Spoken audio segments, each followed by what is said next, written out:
Namatay ang may-ari ng isang vulcanizing shop sa San Jacinto, Pangasinan matapos sumabog doon ang gulong ng isang truck. Yan at iba pang mga balita sa Pangasinan, hatid ni Jasmine Gabriel ng GMA Dagupan. Nagkalat ang dugo sa vulcanizing shop na ito sa San Jacinto, Pangasinan matapos madisgrasyang may-ari nito na si Zaldi Kalimlim.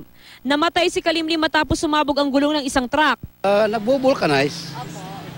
Nung pagkalagay nung yung hangin sa guma, pumunta doon sa kuwan doon na masyal.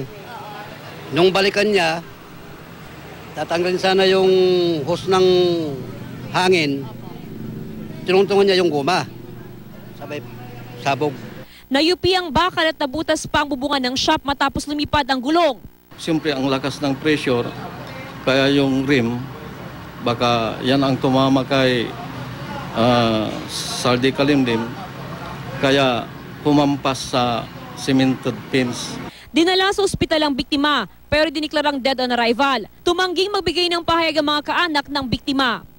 Dead on the spot naman ang 35 anyos na si Rolando Pascua matapos itong pagbabarilin sa ulo at katawan sa Urdaneta City. Ayon sa pulisya, nagtungo sa lungsod ang biktima kasama ang textmate niyang babae. Pagdating sa barangay ng Kalubasaan, binaril ang biktima ng dalawang lalaki na kasunod sa kanila. Paniwala ng pulis, kasabwat sa krimen ng babaeng textmate ng biktima. Yung suspect at saka yung biktima is parehas na nanggaling ng binalunan. Then, inintay nila na napunta ng Urdaneta yung biktima at saka dito binaril. Naaresto ng babaeng kasama ng biktima at ang isa pang lalaking sospek. Tinutugis naman ang isa pang sospek. Sa bayan naman ng Santa Maria, nakita sa bahagi ng Agno River ang naaagnas ng labi ng babaeng nakilalang si Virginia Racelis, 76 anyos. Yung mga fishermen, may mga fishermen doon, yung nangungoriente, gano'n.